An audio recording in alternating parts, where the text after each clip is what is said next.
Hello दोस्तों, स्वागत है आपका हमारे YouTube channel study at home 2.0 में। आज हम आपके सामने लेकर आ गए हैं यूपी SSC पेट मॉक टेस्ट पार्ट 2। कल आपके पास यूपी SSC पेट का पहला टेस्ट सीरीज़ आ चुकी है, ये दूसरी है। इसमें 30 क्वेश्चंस है जो प्रीवियस पेपर्स में आए हुए हैं। तो चलिए स्टार्ट करते हैं। ये आपके लिए बहुत इंपॉर्टेंट होने वाला है, तो ध्यान से पढ़िएगा और इसका एक्सप्लेनेशन भी आपको दिया जाएगा। रोज़ा हिबिस्कस किसका वैज्ञानिक नाम है? आपके ऑप्शंस हैं गाय, गुड़हल, उल्लू, बंदर। इसका वन लाइनर आंसर है, तो इसका हो जाएगा गुड़हल। आगे बढ़ते हैं। पंचशील का नारा किसने दिया था? देखिए, पंचशील में पा है और पंडित जवाहरलाल नेहरू में भी पा है, और ये पहले प्रधानमंत्री भी हैं, और मतलब प्रथम प्रधानमंत्री भी। इसमें भी पा है, इसमें भी पा है, इसमें भी पा है, इसमें भी पा है। तो आप अच्छे से इसको याद भी कर लीजिए, ट्रिक भी देख लीजिए। पंडित जवाहरलाल नेहरू इसका आंसर हो जाएगा। अगला आपका क्वेश्चन है, श्रमिक दिवस मनाया जाता है। श्रमिक दिवस कब मनाया जाता है? 1 मई, 7 जुलाई, 1 जून, 1 अगस्त। तो श्रमिक दिवस मनाया जाता है 1 मई को।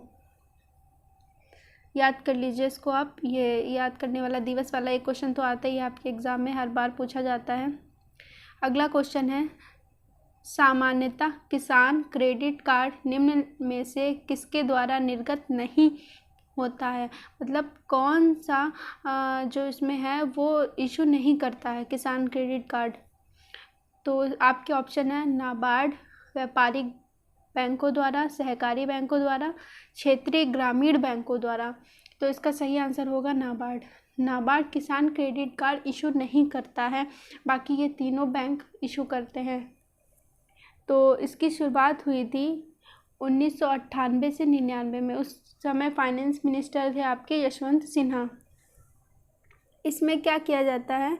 इसमें ऋण वितरण योजना, जो किसानों को ऋण वितरण किया जाता है, वही है किसान क्रेडिट कार्ड योजना। आगे बढ़ते हैं। कादम्बरी के लेखक कौन है? कादम्बरी के लेखक हैं बाणभट्ट। बहुत इंपॉर्टेंट क्वेश्चन है, हर बार आ जाता है, आप इसको याद कर लीजिए अच्छे से। सेंसस का क्वेश्चन है अगला। 2011 की जनगणना रिपोर्ट के अनुसार प्रति वर्ग किलोमीटर भारत का जनसंख्या घनत्व कितना है? तो बताइए। आपके ऑप्शन है 372, 362, 382, 255। तो इसका आंसर राइट हो जाएगा 382। आपको पिछले मॉक टेस्ट में मैंने बताया था कि भारत में सबसे अधिक जनसंख्या घनत्व किसका है? बिहार का। याद रखिएगा इसको। आगे बढ़ते हैं। भारत के किस राज्य में वन क्षेत्र सर्वाधिक है? बहुत इंपॉर्टेंट क्वेश्चन है। इसका 2011 की जनगणना के अनुसार इसका आंसर है मध्य प्रदेश। आगे बढ़ते हैं। किस राज्य में काजू उत्पादन मुख्य रूप से होता है? तो मुख्य रूप से काजू उत्पादन कहाँ होता है? गोवा, महाराष्ट्र, केरल, कर्नाटक। तो सबसे अधिक काजू उत्पादन जो होता है वो राइट आंसर है आपका महाराष्ट्र में। पहले सबसे ज़्यादा महाराष्ट्र में होता है, फिर आंध्र प्रदेश में होता है, फिर होता है आपका उड़ीसा में, फिर केरल में। बढ़ते हैं आगे। घाटे की वित्त व्यवस्था का अर्थव्यवस्था पर क्या प्रभाव पड़ता है? देखिए, इसमें पूछा गया है, इसके ऑप्शन है मुद्रास्फीति, अविस्फीति, मंदी। तो इसका राइट आंसर हो जाएगा मुद्रास्फीति। इन्फ्लेशन कहते हैं। इसमें क्या होता है, मुद्रा जो होती है उसकी कीमत बढ़ जाती है, जिससे वस्तु की कीमत भी बढ़ जाती है, और मांग अधिक होने के कारण कीमतों में वृद्धि हो जाती है। इसी को इन्फ्लेशन कहते हैं। आगे बढ़ते हैं। भारत में राष्ट्रीय आय का आकलन करने वाली कौन सी संस्था है? राष्ट्रीय आय का आकलन कौन करती है?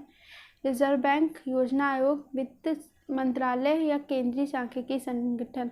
केंद्रीय सांख्यिकी संगठन ही करती है इसका। सेंट्रल स्टैटिस्टिकल ऑर्गेनाइजेशन, जिसकी स्थापना हुई थी 1951 में। ये उत्पाद विधि, आय विधि तथा व्यय विधि तीनों विधियों का प्रयोग करता है। आगे बढ़ते हैं। बहु औषधि चिकित्सा इसके संक्रमण के लिए है। इसे क्या मतलब किसके लिए है ये? इसको बोलते हैं बहुऔषधि चिकित्सा को बोलते हैं multi drug therapy. Drug therapy इसको बोलते हैं। इसमें लेप्रोसी यानी कोढ़ का जो है वो infection, multi drug therapy is for the infection of leprosy. समझ गए आप लोग? एमडीटी भी बोलते हैं इसको, शॉर्ट में मल्टी ड्रग थेरेपी भी बोलते हैं। दूध को दही के रूप में खट्टा है यहाँ पे, खट्टा करना इसका एक उदाहरण है। तो ये है किण्वन का। सिरके में निम्न में से कौन सा अम्ल पाया जाता है? तो सिरके में कौन सा अम्ल होता है? Lactic acid, citric acid, malic acid या एसिटिक एसिड? तो इसका आंसर हो जाएगा आपका एसिटिक एसिड। सिरके में होता है एसिटिक एसिड। और जो हम लोग खाने में प्रयोग करते हैं उसमें 4 से 8% जो होता है आपका एसिटिक एसिड मिला होता है सिरके में। अगला क्वेश्चन है, किस वर्ष बाबर ने सुल्तान इब्राहिम लोदी को पानीपत की लड़ाई में पराजित किया था? किस वर्ष हुई थी आपकी पानीपत की लड़ाई? 1526 में। 21 अप्रैल 1526 को हुई थी आपकी पानीपत की लड़ाई। ये पानीपत के प्रथम युद्ध में बाबर ने दिल्ली सल्तनत के सुल्तान इब्राहिम लोदी को पराजित किया था। बाबर ने इस युद्ध में उज़्बेकों यानी मतलब आप जानते होंगे ना, एक पद्धति का प्रयोग किया था पहली बार, उसको कहते हैं तुगलमा बंद पद्धति। तो याद रखिएगा, तुगलमा बंद पद्धति का बाबर ने इस लड़ाई में पहली बार प्रयोग किया था। अगला क्वेश्चन है, भारत में प्रथम मोबाइल सेवा प्रारंभ की थी? याद कर लीजिए मोदी टेल्स्ट्रा। हाँ, मोदी टेल्स्ट्रा याद कर लीजिए, इसको ट्रिक बना के कैसे भी आप याद कर लीजिए, आया हुआ क्वेश्चन है ये। पहले भारतीय जिन्होंने ग्रह में जीवन पर्यंत उपाधि प्राप्त की। यहाँ पे ग्रह नहीं होगा, यहाँ पे ग्रेमी अवार्ड होगा। ग्रेमी जीवन पर्यंत यानी कि Grammy life time achievement award किसने मतलब किसको मिला था? तो ये है पंडित रविशंकर। ये एक महान सितार वादक और शास्त्रीय संगीतज्ञ हैं। इनको मतलब कई पुरस्कार मिल चुके हैं, जैसे रमन मैग्सेसे पुरस्कार मिल चुका है, पद्म भूषण मिल चुका है, पद्म विभूषण मिल चुका है, और इनको भारत रत्न भी मिल चुका है। जी हाँ, इनको भारत रत्न भी मिल चुका है। इनकी मृत्यु भी हुई थी 2012 में, इनकी मृत्यु हुई थी 92 वर्ष की उम्र में। इनको ही life time achievement Grammy award मिला हुआ है, याद कर लीजिएगा, ये इंपॉर्टेंट क्वेश्चन है। प्रारंभ में अकबर का संरक्षक कौन था? तो आप लोग अच्छे से वाकिफ़ होंगे इस क्वेश्चन से।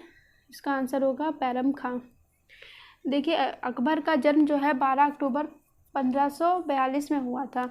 स्टार्टिंग के 3 वर्ष जो है उनकी देखभाल की थी या संरक्षण उनका किया था उनके चाचा अस्करी कोई थे, उन्होंने किया था। उसके बाद मतलब हुमायूं की मृत्यु हो जाने के पश्चात इनका प्रमुख जो संरक्षक है वो बैरम खां को बनाया जाता है। आगे बढ़ते हैं। ए नेशन इज मेकिंग के लेखक हैं? 1 लाइनर क्वेश्चन है, इसका आंसर हो जाएगा सुरेंद्र नाथ बनर्जी। अगले बढ़ते हैं। असहयोग आंदोलन किस सन में प्रारंभ हुआ था? देखिए, आपका हिस्ट्री का क्वेश्चन और खासकर मॉडर्न हिस्ट्री का क्वेश्चन तो बहुत ही इम्पॉर्टेंट होता है ये पोर्शन। तो स्वतंत्रता संग्राम आंदोलन, ये तो बहुत ही इम्पॉर्टेंट पोर्शन है, ज़रूर आता है आपके पेपर में। इसको आप अच्छे से तैयार करिए। हमारे यहाँ जो मनीष सर हैं वो इसकी तैयारी करा रहे हैं, आप लोग उनके साथ जुड़िए और अच्छे से पढ़िए। इस टाइम वो अच्छे अच्छे टॉपिक डाल रहे हैं, सिंधु घाटी सभ्यता वगैरह, आप ज़रूर पढ़िए, देखिए, आपको पक्का फ़ायदा होगा उससे। तो इसका आंसर हो जाएगा 1920। गांधी जी ने 1920 में असहयोग आंदोलन की शुरुआत की थी। आगे बढ़ते हैं। महात्मा गांधी किस वर्ष कांग्रेस के अध्यक्ष बने? तो महात्मा गांधी एक ही साल बने थे सिर्फ कांग्रेस के अध्यक्ष, 1924 में बेलगाम अधिवेशन में। आगे बढ़ते हैं। हुमायूं नामा के लेखक कौन है? हुमायूं नामा के लेखक हैं गुलबदन बेगम। अगला क्वेश्चन है, भारत के मुख्य निर्वाचन आयोग की नियुक्ति कौन करता है? तो भारत के मुख्य निर्वाचन आयोग की नियुक्ति करता है राष्ट्रपति। आगे बढ़ते हैं।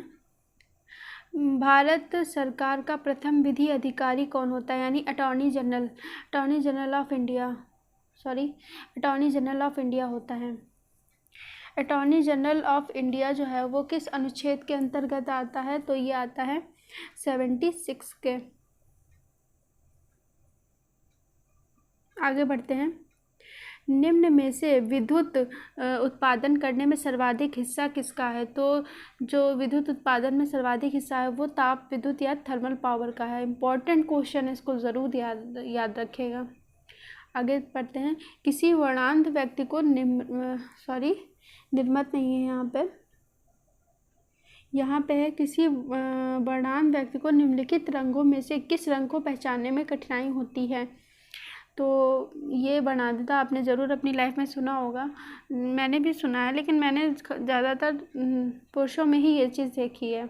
आपने भी देखी हो तो कमेंट करके बताइएगा। इसका आंसर हो जाएगा लाल और हरा। उनको लाल और हरे में बिल्कुल फ़र्क नज़र नहीं आता है, उनको ये नहीं पता चलता है कौन सी वस्तु लाल है कौन सी हरी है। आगे बढ़ते हैं। प्रकाश वोल्टेज सेल होता है। प्रकाश वोल्टेज सेल क्या होता है? सौर cell, thermal cell, sulphur cell, molar cell. तो इसका आंसर हो जाएगा सौर सेल। सौर सेल होता है। अगला क्वेश्चन है, विश्व की प्रथम महिला अंतरिक्ष यात्री कौन थी? तो ये क्वेश्चन आप सीधे याद कर लीजिएगा, वैलेंटीना टेरेस्कोवा। ये विश्व की प्रथम महिला अंतरिक्ष यात्री थी। तो इन्होंने वोस्टॉक 6 नामक यान से अंतरिक्ष यात्रा की थी। अगला क्वेश्चन है, किस संविधान संशोधन में पंचायती संस्थाओं को संवैधानिक दर्जा प्रदान किया गया? तो देख लीजिए अच्छे से, ये एक बात ध्यान रखिए, आपके जो पेपर में एक संविधान में पंचायत से तो क्वेश्चन तो आना ही आना है। तो आप याद कर लीजिए, इसका जो है संशोधन 42वां संशोधन 1992 में हुआ था। अनुसूची कौन सी है? 11वीं अनुसूची है और 29 विषय हैं। ठीक है, आगे बढ़ते हैं। मृत्यु के मामले में क्षमा देने का अधिकार कौन सा है? तो क्षमा कौन देगा? जो सबसे बड़ा होगा। सबसे बड़ा कौन है? राष्ट्रपति है। तो राष्ट्रपति को अनुच्छेद 72 के तहत क्षमादान करने की शक्ति को स्पष्ट किया गया है। इसके अनुसार अगर कोई व्यक्ति दोषी है, जिसको भी फांसी की सज़ा दे रखी है, उसको क्या कर सकता है राष्ट्रपति? उसके साथ उसके दंड को कम कर सकता है, उसको क्षमा भी कर सकता है, स्थगित भी कर सकता है और पूरी तरीके से उसको बचा भी सकता है उसको, या मतलब अब पूरी ज़िंदगी के लिए कारावास होता है वो भी कर सकता है। विश्व प्रेस स्वतंत्रता सूचकांक 2021 में भारत की स्थिति क्या है? देखिए, ये मैंने प्रीवियस क्वेश्चंस उठाए हैं तो उसमें तो मतलब उस टाइम का पूछा हुआ था, परंतु मैंने इसमें करंट का डाल दिया। ये मैं सोचेगा मैंने करंट का क्वेश्चन डाला है, ये उस समय आया होता है आपके यूपी SSS एग्ज़ाम में। तो इसका आंसर हो जाएगा 142वां। यहाँ पे आपके जो हैं 30 क्वेश्चंस जो हैं आपके कंप्लीट होते हैं। डेली हम आपके लिए 30 क्वेश्चन की सीरीज़ लेकर आएंगे जो प्रीवियस पेपर्स में आए हुए हैं। बहुत ज़्यादा इंपॉर्टेंट होने वाले हैं। यूपी में आप कोई भी परीक्षा देते हैं उसके लिए बहुत ज़्यादा इंपॉर्टेंट है। तो आप बने रहिए हमारे साथ, हमारे चैनल को लाइक करिए, सब्सक्राइब करिए और शेयर करिए, और आप इसको अच्छे से मतलब देख लीजिए और सब्सक्राइब करिए, लाइक करिए। और thanks for watching. Thank you.